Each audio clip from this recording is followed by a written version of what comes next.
Hello everyone and welcome back. आज हम पढ़ेंगे मीनिंग ऑफ कंपनी।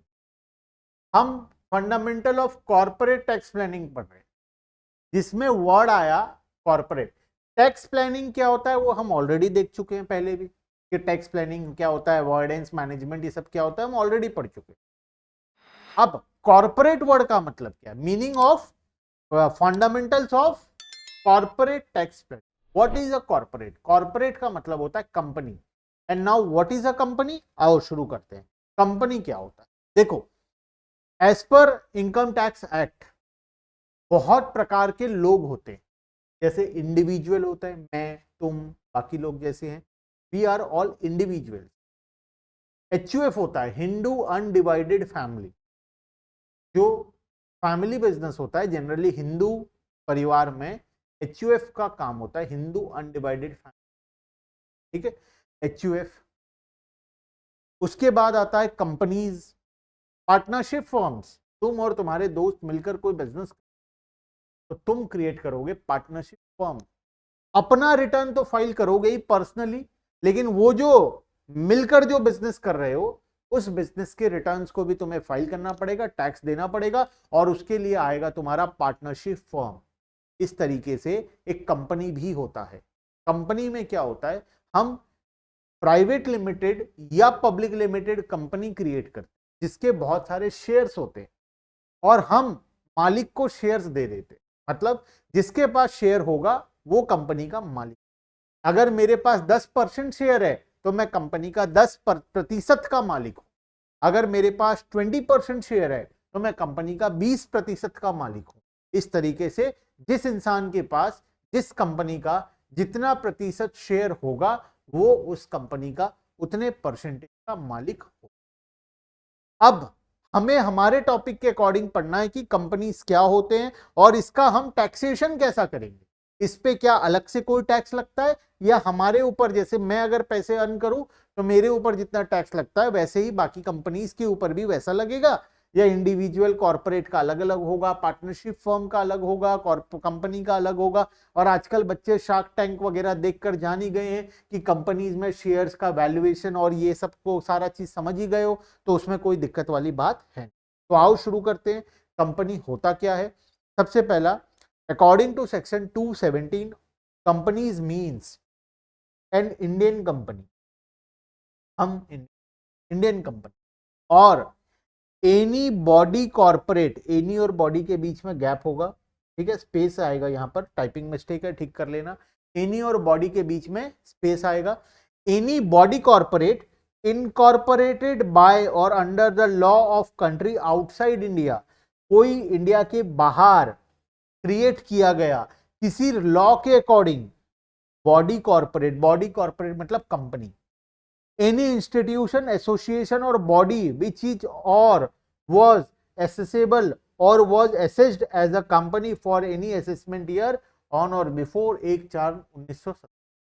1/4/1970 से पहले किसी को, वो भले कंपनी ना हो लेकिन उसे कंपनी के जैसा अगर ट्रीट किया गया है तो भी वो कंपनी कहलाएगा। Any institution, association or body weather incorporated और नॉट, भले वो इनकॉर्पोरेट हुआ हो या ना हो। इनकॉर्पोरेट मतलब बनाया गया हो या ना बनाया गया हो, अपने आप बन गया हो। एंड वेदर इंडियन और non Indian which is declared by general और स्पेशल ऑर्डर ऑफ CBDT। जब CBDT कुछ बोल देता है तो उसके सामने किसी का कोई अधिकार नहीं है। अगर CBDT बोल दिया कि ये एक कंपनी है, मतलब वो कंपनी है, भले कोई डॉक्यूमेंट फाइल हुआ हो, भले इनकॉर्पोरेट हुआ हो ना हुआ हो, इंडिया का हो फॉरेन का हो, हमें कोई मतलब नहीं है। CBDT अगर बोल दिया, CBDT मतलब central board of direct taxes, CBDT, central board of direct taxes. ये हमारे घर में जैसे दादाजी अगर कुछ बोल दे तो क्या उन्हें कोई कुछ बोल सकता है? भले वो सही बोले गलत बोले, क्या उन्हें कोई कुछ बोल सकता है? क्या उनके सामने तुम्हारा मुंह खोलने का हिम्मत है? नहीं है। चाहे वो गलत क्यों ना हो, लेकिन सभी को वो बात मानना पड़ता है। इसी तरीके से CBDT भी अगर बोल दिया कि ये एक कंपनी है, मतलब वो एक कंपनी है। तो सीबीडीटी बोलता कैसे है, वो ऑर्डर पास करता है, जनरल ऑर्डर या स्पेशल ऑर्डर, और बताता है कंपनी है या नहीं। Provided that such institution, association or body shall be deemed to be a company only for the assessment year or assessment year commencing from 1/4/2071 on or after that as may be prescribed in declaration। बस हो गया, इतना ही है। Types of companies में आते हैं, types of companies के अंदर में, ये बहुत ही इंटरेस्टिंग है, देखना ध्यान से। कंपनीज बहुत प्रकार की होती हैं वैसे तो, private company, public company, domestic company, foreign company, dormant company, ऐसे और भी बहुत सारे वैरायटीज हैं कंपनी के, 1% कंपनी, और भी बहुत सारे वैरायटी। हमें क्या पढ़ना है, हमें डोमेस्टिक कंपनी क्या होता है और फॉरेन कंपनी क्या होता है वो, क्योंकि जितने भी प्रकार के डोमेस्टिक कंपनीज हैं सभी पे टैक्स सेम लगता है, फॉरेन कंपनी पे अलग लगता है, डोमेस्टिक पे अलग लगता है। तो हम पढ़ रहे हैं टैक्स का सब्जेक्ट, तो हम टैक्स के अकॉर्डिंग देखेंगे, टैक्स के अकॉर्डिंग डोमेस्टिक और फॉरेन, बस, ठीक है। There may be different classification of companies like public limited, private limited, government, holding, subsidiary etcetera. However, from the rate of tax applicable to the companies from the business, companies are basically grouped under two categories। अगर हम tax के point of view से देखें तो हमें दो प्रकार की कंपनीज के बारे में पढ़ना है, एक है डोमेस्टिक कंपनी और दूसरा है foreign company.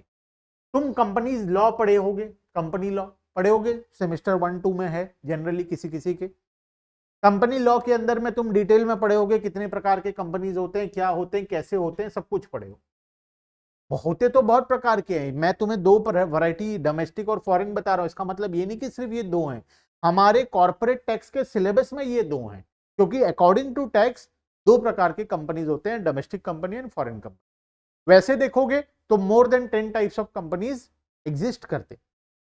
In addition to above 2-3 are different types of companies which may be used in income tax which are explained as under। सबसे पहले companies from tax point of view, foreign company एक होता है, domestic company एक होता है। Now what is a foreign company and what is a domestic company, हमें जानना पड़ेगा कि ये फॉरेन कंपनी क्या होता है और डोमेस्टिक कंपनी क्या होता है। तो आ जाते हैं सबसे पहले, what is a domestic company. Domestic company क्या होता है, according to section 224, domestic company means an Indian company or any other company which in respect of its income liable to tax under this act। वो company जो एक Indian company है, मतलब जिसका creation India के अंदर में हो, पहली बात। या फिर वो कंपनीज जिसको इंडिया के रूल्स एंड रेगुलेशंस, मतलब इंडिया के इनकम टैक्स लॉ के अकॉर्डिंग टैक्स देना मैंडेटरी है, वो company has made the prescribed arrangement for the declaration and payment within India of the dividend। जो अपने कंपनी का डिविडेंड इंडिया में पे कर रहा है, डिविडेंड मतलब शेयर होल्डर्स को जो रिटर्न हम लोग देते हैं, जो पैसा ब्याज पर देता है, मतलब जो लोन देता है उसे इंटरेस्ट मिलता है, जो कंपनी पर पैसा लगाता है उसे डिविडेंड मिलता है, जो कंपनी का मालिक होता है उसे डिविडेंड्स मिलता है। तो जहां पर हम डिविडेंड पे कर रहे हैं, मतलब अगर हम डिविडेंड इंडिया में पे कर रहे हैं तो हम एक इंडियन कंपनी कहलाएंगे। Declaration within India for the dividend including dividend on preference payable out of such, ठीक है। और फॉरेन कंपनी क्या होता है, वो सभी कंपनी जो डोमेस्टिक नहीं है वो क्या है, फॉरेन है। मतलब डोमेस्टिक कंपनी को छोड़ दें तो बाकी सभी कंपनीज क्या बन जाएंगे, foreign company. Domestic company according to section 223A, foreign company means a company which is not a domestic company. तो फॉरेन कंपनी क्या होगा, वो कंपनी जो डोमेस्टिक नहीं है वो फॉरेन बन जाएगा। अब कौन डोमेस्टिक होगा, डोमेस्टिक मतलब हर इंडियन कंपनी डोमेस्टिक होगा। इंडियन कंपनी मतलब जिसका फॉर्मेशन इंडिया के अंदर में हुआ है, जिसका इनकॉर्पोरेशन इंडिया के अकॉर्डिंग हुआ है, इंडिया के अंदर में इनकॉर्पोरेशन हुआ है, वो हमारा हो जाएगा डोमेस्टिक कंपनी। प्लस जो इनकम टैक्स एक्ट के अंदर लाइबल है वो हो जाएगा डोमेस्टिक कंपनी, और जिसका डिविडेंड इंडिया में पेबल है वो हो जाएगा डोमेस्टिक। क्लियर है बात। तो मेरे हिसाब से ये टॉपिक तुम्हारा क्लियर होगा। अब नेक्स्ट क्लास में हम रेसिडेंशियल स्टेटस ऑफ कंपनीज पढ़ेंगे कि कंपनीज का रेसिडेंशियल स्टेटस क्या है। इनकम टैक्स याद करो, वहां पर पढ़े हैं हम लोग रेसिडेंशियल स्टेटस, लेकिन हम इंडिविजुअल का, एचयूएफ का, पार्टनरशिप फर्म का पढ़े हैं। अब हम पढ़ेंगे कंपनीज का कि कंपनी का रेसिडेंशियल स्टेटस क्या होता है। नेक्स्ट क्लास में हम लोग पूरा डिटेल में डिस्कशन करेंगे what is the residential of a company. ठीक है, तो आज के लिए इतना ही, बाकी का डिस्कशन नेक्स्ट क्लास में। Bye bye everyone.